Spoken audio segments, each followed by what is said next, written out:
சில நியூஸை வாசிக்கிறப்போ ஏன்டா இந்த மாதிரி மனிதர்கள் இந்த உலகத்துல இருக்காங்கன்னு நம்மளை யோசிக்க வைக்கும். அந்த மாதிரி ஒரு விஷயத்தை தான் நான் உங்ககிட்ட சொல்ல போறேன். இன்னைக்கு மொத்த ஆஸ்திரேலியாவும் உடைச்சு கண்ணீருக்குள்ள தள்ளி வச்சிருக்கக்கூடிய ஒரு இன்சிடென்ட் நேத்திக்கு நடந்துச்சு. நேத்திக்கு 2000 யூதர்கள், ஜூஸ், ஓகேவா, இந்த யூதர்கள் அமைதியா அவங்களோட 2200 இயர் ஓல்டு பழமையான ஒரு ஃபெஸ்டிவலை அவங்க ஒரு பீச் ஓரத்துல ஆஸ்திரேலியால செலிப்ரேட் பண்ணிட்டு இருந்த அந்த டயத்துல சாதாரண ஒரு கார்ல இறங்கின 2 பேரு கண்ட மாணிக்கு சுட ஆரம்பிச்சு நிறைய பேரை இந்த உலகத்தை விட்டு அனுப்பிச்சிருக்காங்க. அதுல ரொம்ப கொடுமையான ஒரு விஷயம், இதுக்கு முன்னாடி நம்ம கேள்வியே படாத ஒரு விஷயம். நான் ஸ்டார்டிங்லேயே சொன்னேன்ல, ஏன்டா இந்த மாதிரி ஆட்கள் இருக்காங்கன்னு. அதுல என்னன்னு பாத்தீங்கன்னா, இதை பண்ணது 2 பேர். ஓகே, நான் சொன்ன மாதிரி கார்ல இருந்து 2 பேர் இறங்கி வந்திருக்காங்கல்ல.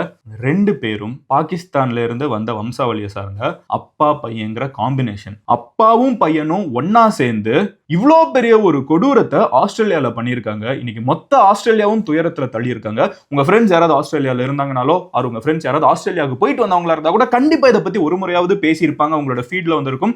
மொத்த ஒரு கண்ட்ரி கான்டினென்ட்டே துயரத்துக்குள்ள தள்ளுன இந்த ஒரு சம்பவம் என்ன, நேத்திக்கு ஆஸ்திரேலியால 6:40 PM இந்த போண்டி அப்படின்னு சொல்லப்படக்கூடிய பீச் கிட்ட என்ன நடந்துச்சுங்கிறது தான் இன்னைக்கு வீடியோல நான் உங்ககிட்ட டீடைலா சொல்ல போறேன். But as I always say, இது ஒரு கரண்ட் அஃபேர்ஸ் டாபிக். இதெல்லாமே நிமிஷத்துக்கு நிமிஷம் நிறைய விஷயங்கள் நம்மளுக்கு தெரிய வந்துகிட்டே இருக்குது. அது எல்லாத்தையும் நீங்க அப்டேட்டடா டெய்லி எனக்கு என்ன நடக்குதுங்கிறது இந்த டாபிக்ல தெரியணும். எந்த அப்டேட் இருந்தாலும் நான் உங்ககிட்ட சொல்றேன்.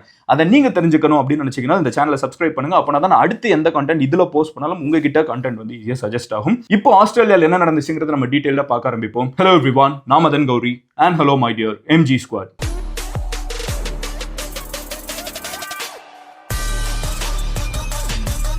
ஆஸ்திரேலியாவில் நடந்த இந்த துயரமான சம்பவத்தை நம்ம டீடைலா பார்க்கறதுக்கு முன்னாடி நேத்திக்கு வீடியோல ஒரே ஒரு சின்ன கிளாரிஃபிகேஷன். நேத்திக்கு வீடியோல நான் மெஸ்ஸி இந்தியாவுக்கு வந்திருந்தப்போ கொல்கட்டால எவ்வளவு கேவலமா அந்த மேனேஜ்மெண்ட் மெஸ்ஸியை ட்ரீட் பண்ணியிருந்தாங்க, அரசியல்வாதிங்க எவ்வளவு தப்பு பண்ணியிருந்தாங்கிறத நான் டீடைலா வீடியோ பேசியிருந்தேன்.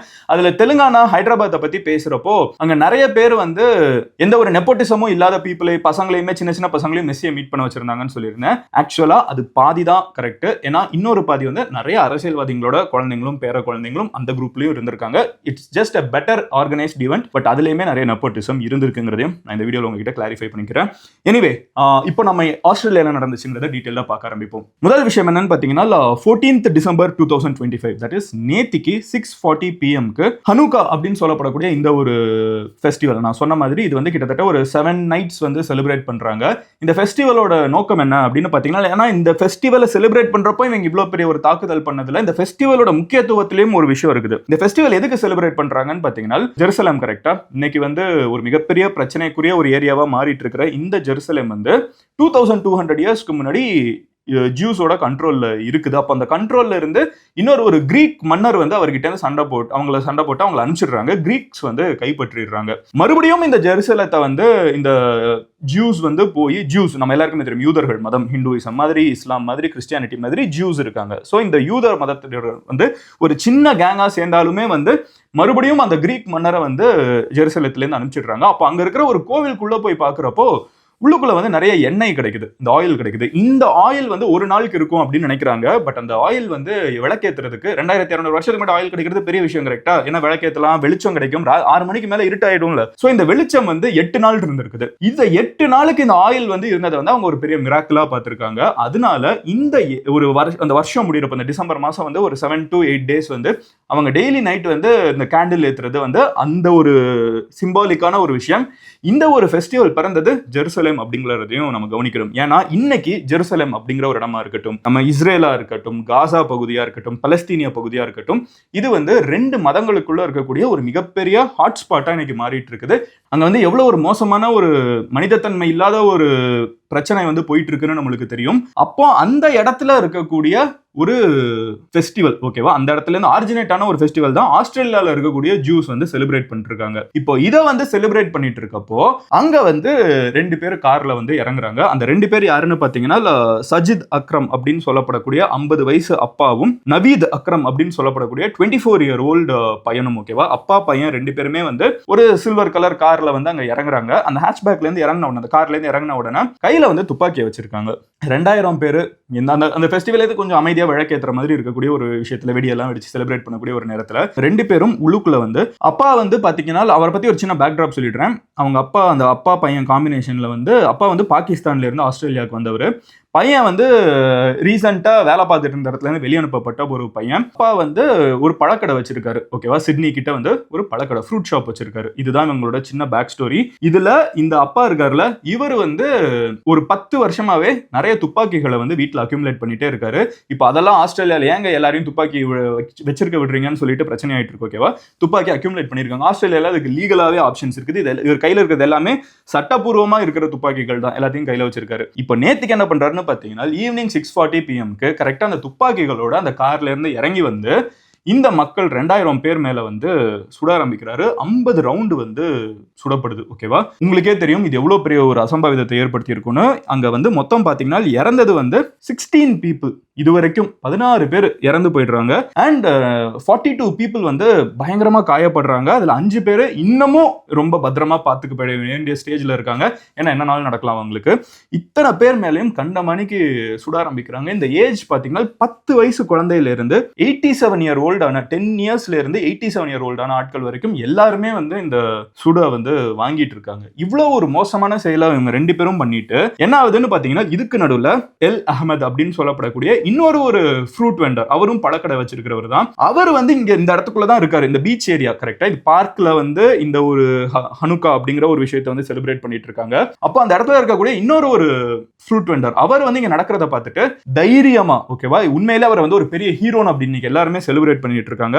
அஹமத் எல் அஹமத் என்ன பண்றாருன்னு பாத்தீங்கன்னா, இந்த ஒரு அங்க எந்த ஒரு தப்புமே பண்ணாத இந்த பொதுவா அமைதியா இருக்கக்கூடிய மக்களை வந்து இப்படி பண்றாங்களேன்னு சொல்லிட்டு தன்னோட உயிரை பணயம் வச்சுக்கிட்டு அதுல அப்பாவை போய் பிடிக்கிறாரு. 2 பேர் கையிலும் துப்பாக்கி இருக்குது. 2 பேரும் மாத்தி மாத்தி கூட்டத்துக்குள்ள சுட்டுட்டு இருக்காங்க.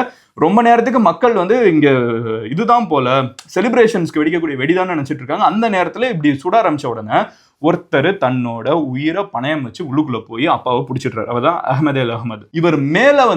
இவர் மேலையும் துப்பாக்கி சூடு நடத்தப்படுது, ஓகேவா. தன்னோட உயிரை பணயம் வச்சு போய் பிடிக்கிறார். அவர் மேலேயும் துப்பாக்கி சூடு நடத்தப்படுது. அப்பமும் விடாம அந்த துப்பாக்கியை அப்பா கிட்ட இருந்து புடுங்கிட்டு கொஞ்சம் தள்ளி வந்துடுறாரு, ஓகேவா. இது தன்னோட வெறும் கையாலே இவர் எதுவுமே அவர் கையில கிடையாது, உயிரை பணயம் வச்சு அவங்ககிட்ட துப்பாக்கியை பிடுங்கினா நிறைய பேரை காயப்படுத்திட்டு இருக்கான், ரொம்ப பெரிய ஒரு தப்பு பண்ணிருக்கான்னு சொல்லி புடுங்கிட்டு வந்துடுறாரு. இப்போ இவர் தனியா இருக்காரு. இதெல்லாம் நடந்துட்டு இருக்கப்போ அந்த பையன் வந்து ஒரு பிரிட்ஜ் மேல ஏறிட்டான். கிட்ட இருக்கிற ஒரு பிரிட்ஜ் மேல இருந்துகிட்டு பெட்டர் வியூ கிடைக்கும்ல, அப்ப நிறைய பேரை வந்து சுட்டுட்டு இருக்கான். இதெல்லாமே வந்து 10 நிமிஷத்துல நடக்குது, ஓகேவா. இவங்க உள்ளுக்கு 6:40 வந்து இவங்க உள்ளுக்குள்ள வராங்க. வந்த உடனே சுட ஆரம்பிக்கிறாங்க. 6:50 வந்து இந்த துப்பாக்கி வந்து அப்பா கிட்ட இருந்து புடுங்கப்படுது. 6:47 3 நிமிஷத்துக்கு முன்னாடி தான் போலீஸ் கிட்ட அலர்ட் பண்ணப்படுது. உண்மையிலே சொல்லணுங்க, ஆஸ்திரேலியன் போலீஸ் வந்து ஹேட்ஸ் ஆஃப். ஏன்னா சொல்லி 6:47 இருந்து 6:57 10வது நிமிஷம் வந்து ஆஸ்திரேலியாவோட மொத்த டீமும் வந்துடுறாங்க. அதாவது இந்த போலீஸ் டீமும் வந்துடுறாங்க. வந்த உடனே அந்த பையனையுமே சுட்டுறாங்க, அப்பாவையும் சுட்டுறாங்க. அதுல வந்து அப்பா வந்து அங்கேயே இறந்துடுறாரு. பையன் வந்து காப்பாற்றப்பட்டு இப்போ ஹாஸ்பிட்டல்ல வந்து அட்மிட் பண்ணப்பட்டிருக்கான். அதுல அவனுக்கு அறுவை சிகிச்சை நடந்திருக்குது. அதுக்கப்புறம் அவனுக்கு என்ன நடக்குதுங்கிறது இனிமே தான் ட்ரையல் கோர்ட் எல்லாமே அது நடந்துட்டு இருக்கும். அதுல ஒருத்தனை காப்பாத்திட்டாங்க, பையனை காப்பாத்திட்டாங்க. போலீஸ் வந்து 10 நிமிஷத்துல வந்திருக்காங்க. 147 ஆம்புலன்சஸ் வந்து 10 நிமிஷத்துல இந்த சீனுக்கு வந்திருக்குது. 47 பாராமெடிக்ஸ், ஸோ அவங்க வந்து ஃபர்ஸ்ட் எய்டு கொடுக்க ஆரம்பிச்சிட்டாங்க. இது எல்லாமே வந்து எவ்வளவு நேரத்துல 10 நிமிஷத்துல ஆஸ்திரேலியன் போலீஸ் டீம் வந்து இந்த ஹாஸ்பிட்டல் டீம் எல்லாருமே அந்த மெடிக்கல் டீம் எல்லாமே பண்ணி முடிச்சிருக்காங்க. இதையே ஆஸ்திரேலியாவில் நிறைய பேர் இருந்துகிட்டு ஸ்லோன்னு சொல்லிட்டு இருக்காங்க. ஆனால் அவங்க 10 நிமிஷத்துல வந்துட்டாங்க. எனக்கு இந்தியாவோட ஸ்டாண்டர்ட்ஸ்ல பாக்குறப்போ உண்மையிலேயே பரவாயில்ல, 10 நிமிஷத்துல வந்து இவ்வளவு பெரிய ஒரு அசம்பாவிதத்துல இருந்து மக்களை காப்பாத்திருக்காங்கன்னு தான் என்னோட இந்தியன் மைண்ட் செட் யோசிக்க தோணுது. பட் ஆஸ்திரேலியன் ஸ்டாண்டர்ட்ஸ்க்கு உள்ளுக்குள்ள அரசியல் எதிர்கட்சிகள்லாம் இருந்துகிட்டு ஏன் 10 நிமிஷம் ஆச்சு, நீங்க இன்னும் சீக்கிரமா போயிருக்கணும்னு சொல்லிட்டு கேள்வி கேட்கறது அங்க நடந்துட்டு தான் இருக்குது. அண்ட் உள்ளுக்குள்ள போலீஸ் வந்தாலுமே வந்து மக்களா இருக்காங்க, 2000 பேர் இருக்காங்க, சூடு நடந்துட்டு இருக்குது. எங்க யாருன்னு ஐடென்டிஃபை பண்றதுக்கு ஒரு டைம் ஆனதுனால மொத்தமா இந்த சீனை வந்து போலீஸ் கண்ட்ரோல் எடுக்கிறதுக்கு 7 o'clock ஆயிருக்குது. இப்போ 6:40 அவங்க 2 பேர் இறங்கி இருக்காங்க. 20 நிமிஷத்துல அவங்க 2 பேரையுமே நியூட்ரலைஸ் பண்ணியாச்சு, மொத்த சீனையும் கண்ட்ரோல் பண்ணியாச்சு. போலீஸ் வந்து 7 o'clock கையில் எடுத்துறாங்க. ஆனா 20 நிமிஷத்துக்கு நடுவுல பாத்தீங்கன்னா, அதுல எஸ்பெஷலி ஃபர்ஸ்ட் 10 நிமிஷத்துல பாத்தீங்கன்னாலே வந்து 13-14 பேர் இறந்துடுறாங்க. அதுக்கப்புறம் இன்னைக்கு நேத்திக்கு கொஞ்சம் நான் சொன்ன மாதிரி கிரிட்டிக்கலா இருக்கிறவங்க இறந்து போயிடுறாங்க. 42 people வந்து காயப்பட்டிருக்காங்க. இன்னமும் 5 பேர் கிரிட்டிக்கலா இருக்காங்க. 10ல இருந்து 10 இயர்ஸ்ல இருந்து 87 இயர்ஸ் வரைக்கும் ஏஜ் கேப்ல இருக்கிறவங்க மொத்தமா இருக்காங்க. இதுதான் ஆஸ்திரேலியால இந்த பாண்டி அப்படின்னு சொல்லப்படக்கூடிய பீச் கிட்ட இருக்கக்கூடிய ஆர்ச்சர் பார்க் அப்படிங்கிற இடத்துல ஹனுக்கா ஃபெஸ்டிவல் அப்போ நடந்த ஒரு மோசமான கோரமான ஒரு சம்பவம். இதுக்கு என்ன காரணம் அப்படின்னு சொல்லி ஆஸ்திரேலியால இருந்து நேத்துல ஏன் இவங்க 2 பேரும் இதை பண்ணிருக்க போறாங்க, என்னதான் பிரச்சனை இவங்களுக்கு அப்படின்னு சொல்லி தேடி பாக்குறப்ப அவங்க மெயினா என்ன சொல்றாங்கன்னு பாத்தீங்கன்னா, யூதர்கள் மேல இருக்கக்கூடிய ஒரு வெறுப்பு, அதாவது ஜூஸ் மேல வந்து இருக்கக்கூடிய ஒரு வெறுப்பு வந்து கொஞ்சம் இருக்கிற காரணத்தினாலதான் இவங்க இதை பண்ணியிருக்காங்க. இவங்களுக்கும் பாகிஸ்தான்ல இருக்கக்கூடிய நிறைய பேருக்கும் வந்து கனெக்ஷன்ஸ் இருக்குது. பாகிஸ்தான்ல இருக்கக்கூடிய இந்த ஆர்மியில இருக்கிறவங்க, அப்புறம் இந்த பிரெயின் வாஷ் பண்ற சில பேருக்கு நடுவில் வந்து கனெக்ஷன்ஸ் இருக்குது அப்படின்னு சொல்லியும் ஆஸ்திரேலியால இருந்து ரிப்போர்ட்ஸ் வர ஆரம்பிச்சிட்டு இருக்குது. எனக்கு என்ன புரியலன்னு பாத்தீங்கன்னா 2025ல வாழ்ந்துட்டு இருக்கோம்.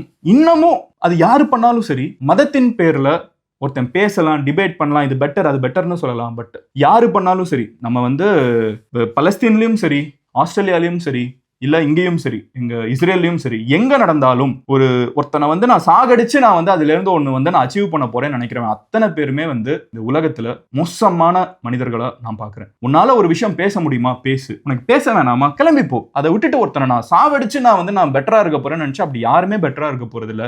அவ்வளோ ஒரு மோசமான செயலை ஒரு அப்பாவும் பையனும் சேர்ந்து செஞ்சிருக்காங்கிறப்ப அவங்க அப்பா வந்து பையனை எவ்வளவு பிரெயின் வாஷ் பண்ணிருக்கணும்னு எனக்கு யோசிக்கிறப்போ தான் அந்த 50 வயசு ஆள் வந்து 24 வயசு பையனையும் பலியாடாக்கிட்டாரு.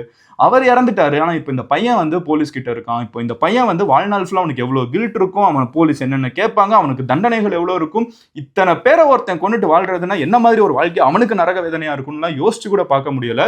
அவனும் வந்து என்ன பிரெயின் வாஷ் பண்ண போறோம். 24 வயசு பையன் தான், அப்பா தான் பண்ண வச்சிருக்காருங்கிறப்ப அவர் எவ்வளவு பிரெயின் வாஷ் பண்ணி வச்சிருக்கணும் தான் எனக்கு மைண்ட் ஃபுல்லா ஓடிட்டு இருக்குது. 10 வருஷமா ஒரு துப்பாக்கியால அக்யூமுலேட் பண்ணிருக்காருன்னா அந்த எவ்வளவு பிளான் பண்ணியிருக்கணும். பையனையும் வந்து ஒரு பலியாடா ஒரு ஜஸ்ட் அனதர் டூல், இன்னொரு ஒரு சும்மா ஒரு டூல் மாதிரி யூஸ் பண்ணி முடிச்சிருக்காரு. இதுல ஒரு முக்கியமான விஷயம் என்னன்னு பாத்தீங்கன்னா, இந்த சம்பவம் நடக்கிறதுக்கு கொஞ்ச நேரத்துக்கு முன்னாடி அந்த பையன் வந்து அவங்க அம்மா கிட்ட போன்ல பேசியிருக்கான். எங்கப்பா போனீங்க அப்படின்னு கேட்கிறப்போ, இல்ல நானும் அப்பாவும் ஃபிஷிங் பண்ண வந்திருக்கோம், மீன் பிடிக்க வந்திருக்கோம், ரொம்ப கேஷுவலா பேசியிருக்கான். அப்போ ஒருவேளை இந்த பையன் வந்து லாஸ்ட் ஃபியூ மினிட்ஸ்ல அவங்க அப்பானால பிரெயின் வாஷ் பண்ணப்பட்டிருக்கானா, என்ன நடக்குதுன்னு தெரிஞ்சுதான் அவன் பண்ணியிருக்கானான்னு நிறைய கேள்விகள் இருக்குது. பட் அது எல்லாத்துக்குமே நம்மளுக்கு பதில் கிடைக்கும். பிகாஸ் இப்போ அவன் வந்து போலீஸோட கஸ்டடியில இருக்கான். அவன் என்ன சொன்னாலும் சரி, இவ்வளோ பெரிய ஒரு மோசமான செயலை யாருமே பண்ணிருக்க கூடாது. பண்ண அவனும் சரி, இதுக்கு பின்னாடி ஒரு பெரிய நெட்வொர்க் இருந்தாலும் சரி, whoever it is, what ever it is, அத்தனை பேரும் தண்டிக்கப்படணும், பாரபட்சம் இல்லாமங்கிறதுல செகண்ட் தாட்ஸே கிடையாது. பட் நான் வந்து பர்சனலா கேட்டுக்கக்கூடிய ஒரே ஒரு விஷயம், இதை நிறைய பேர் நிறைய கண்ட்ரீஸ்ல இருந்து நிறைய ஐடியாலஜிஸ்ல இருந்து பாக்குறவங்க இருப்பீங்க. என்னைக்குமே ஒரே ஒரு விஷயம் தான், ஒரு விஷயத்த பேசி உன்னால ஒருத்தங்கிட்ட புரிய வைக்க முடியலன்னா நீ கையை வாங்கி ஒருத்தங்கிட்ட ஒரு விஷயத்த புரிய வைக்க முடியாது, பேச முடியாது, நீ ஜெயிக்க முடியாது, நீ தோத்துக்கிட்டே மட்டும்தான் இருப்ப. உனக்கு கெட்ட பேர் மட்டும்தான் வந்து சேர்ந்துக்கிட்டே இருக்கும்.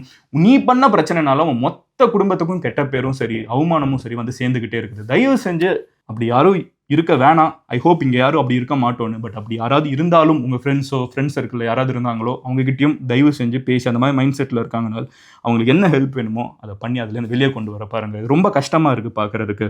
அப்பாவும் பையனுமா நினைச்சு கூட பார்க்க முடியலங்க. நாளைக்கு நான் உங்களை இந்த விஸ்வரூபம் படத்தில் காமிக்கிற மாதிரி இருக்குது. ஒரு அப்பாவே வந்து பையனை போய் இதை பண்ணுன்னு சொல்கிற மாதிரி. நாளைக்கு நான் இன்னொரு வீடியோவில் பார்க்குறேன்.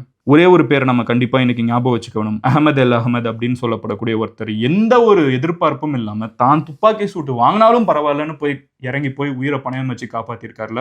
We deserve more heroes like that in this planet. அவரை காப்பாற்றிருக்காங்க, ரொம்ப நல்ல விஷயம். அவர் காப்பாற்றப்பட்டிருக்காரு. துப்பாக்கி சூடு அவர் மேல இருந்து எல்லாமே எடுக்கப்பட்டிருக்குது. அவர் காப்பாற்றப்பட்டிருக்காரு.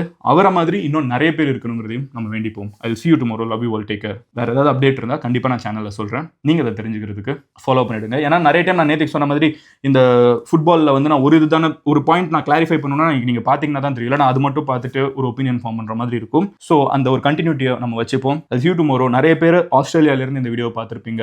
அப்பா அம்மா வீட்டில் வந்து பதறிட்டு இருந்தாங்கன்னா என்னாச்சுன்னு தெரியலன்னா இந்த வீடியோ ஷேர் பண்ணி எவ்வளோ சிச்சுவேஷன் கண்ட்ரோலுக்கு வந்திருக்குங்கிறதையும் கிளாரிஃபை பண்ணுங்கள். அதே நேரத்தில் உங்கள் ஃப்ரெண்ட்ஸ் யாராவது ஆஸ்திரேலியாவுக்கு போகிறவங்களோ இல்லை அந்த சர்க்கிளில் இருக்கிறவங்களோ இருந்தாங்கன்னா அவங்க கிட்ட இந்த வீடியோ ஷேர் பண்ணி இது நடந்திருக்குங்கிறத சொல்லுங்கள். I'll see you tomorrow. Take care. Bye.